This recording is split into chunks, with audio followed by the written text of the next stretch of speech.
कान्हा राष्ट्रीय उद्यान से बांधवगढ़ पहुंचे बारहसिंघा की पहली खेप का मगधी गेट पर कर्मचारियों के द्वारा तालियों की गड़गड़ाहट से स्वागत किया गया, मगर एक सवालिया निशान खड़ा कर गया कि गेट पर बांधवगढ़ के कोई भी वरिष्ठ अधिकारी मौजूद नहीं थे। वहीं मीडिया को भी गेट तक ही सीमित कर दिया गया था। जबकि कूनो नेशनल पार्क में चीते आए थे तो सारा मीडिया वहां उपस्थित था। ऐसा बांधवगढ़ में क्या था कि मीडिया को अंदर जाने से प्रतिबंधित किया गया। हालांकि बारहसिंघा के पुनर्स्थापना की बड़ी पहल, कान्हा से 100 बारहसिंघा लाकर बांधवगढ़ में बसाने की योजना है।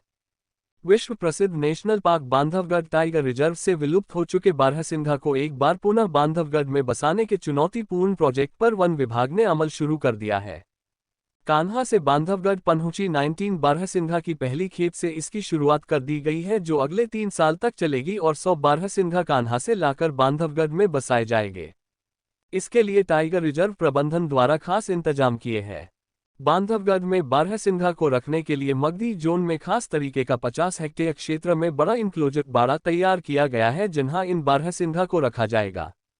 इंक्लोजर की डिजाइन इस तरीके से तैयार की गई है कि इसमें बाघ के साथ ही अजगर जैसे सांप भी प्रवेश नहीं कर पाएंगे। 3 साल बाद जब ये बारहसिंघा बांधवगढ़ की आबोहवा में घुल मिल जाएंगे, तब इन्हें स्वच्छंद विचरण के लिए खुले जंगल में छोड़ दिया जाएगा। पूरे प्रोजेक्ट में इस बात का खास ख्याल रखा गया है कि बारहसिंघा को उनके स्वभाव के अनुरूप वातावरण दिया जाए, जिससे वो न सिर्फ यहाँ पल बढ़ सके बल्कि वंशवृद्धि से उनका यह नया रहवास बन जाए।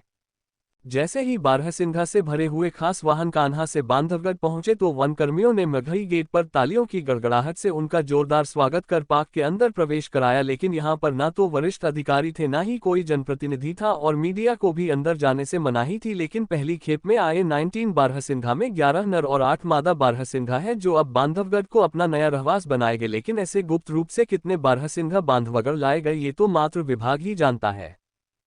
आज बांधवगढ़ टाइगर रिजर्व में सर कान्हा से बारहसिंघा लाए गए, सर क्या जानकारी है? ये एक प्रोजेक्ट है एक्चुअली, जो हमारे मध्य प्रदेश में जो मुख्य रूप से वन्य प्राणी पाए जाते हैं, तो जो हिस्टोरिकली जहाँ जहाँ वो पहले पाए जाते थे और किसी कारण से वो वहाँ एक्सटिंक्ट हो गए, तो उनमें पुनः बसाने की योजना सरकार की चल रही है। तो इसी के तहत पहले टाइगर भी आप देखें पन्ना में ख़त्म हुए, वहाँ बसाए गए, नौरादेही भेजे गए, माधव भी भेजे गए हैं। और वैसे ही बारहसिंघा भी पूरे मध्य भारत में पहले पाए जाते थे, लेकिन एक समय ऐसा है कि सिर्फ कान्हा में बचे थे। 66 बारहसिंघा थे, लेकिन वहाँ कंजर्वेशन का काम किया गया और आज 1000 से ज़्यादा बारहसिंघा वहाँ हैं। तो चूँकि एक ही जगह सारे बारहसिंघा हैं, तो उसमें भी योजना ये बनी कि जो पुरानी जगह थी इनकी, उन पर हम भेजें।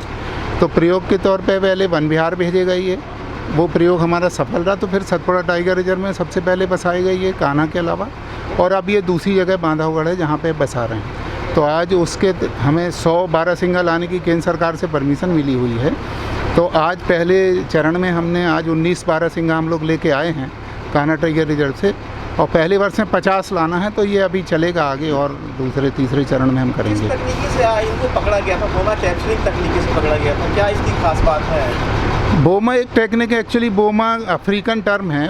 वहाँ पे जो लार्ज एनिमल होते हैं, बड़े जानवर, उनको पकड़ने के लिए टेक्निक इस्तेमाल होती है। तो अपने यहाँ जब बायसन कान्हा से बांधवगढ़ लाए गए थे, तो ये टेक्निक का हमने इस्तेमाल किया था। उनसे एक्सपर्टीज जो हमने ली थी और फिर हमने ये किया, उसी को हमने थोड़ा मॉडिफाई करके अपने हिसाब से हर्बीवोर के हिसाब से कर लिया है। तो इसकी विशेषता ये रहती है कि इसमें कोई भी आदमी वो एनिमल को हाथ भी नहीं लगाता है, ना टच करता है, ना कोई केमिकल इस्तेमाल किया जाता है, और एक विशेष विधि से हम इनको सीधे ट्रक में चढ़ा लेते हैं। तो नॉन इन्वेजिव मेथड है हमारा, जो कैप्चर मायोपैथी जो सबसे ज़्यादा खतरा होता है हर्बीवोर के लिए, जिसमें डेथ होती हैं, अगर हम उनको सीधे पकड़ते हैं तो वो सबसे बच जाते हैं और लगभग पूरी तरह सुरक्षित है ये। सर ऐसी भी जानकारी निकल के आ रही है कि जो कान्हा में जो ये बारहसिंघा पाई जाती है, पूरे विश्व में प्रजाति से एक ही जगह पाई जाती है। हाँ, ये सही है। बारहसिंघा की 3 उपप्रजातियाँ हैं अपने भारत देश में, उसमें एक उपप्रजाति है ये दुनिया में और कहीं नहीं है।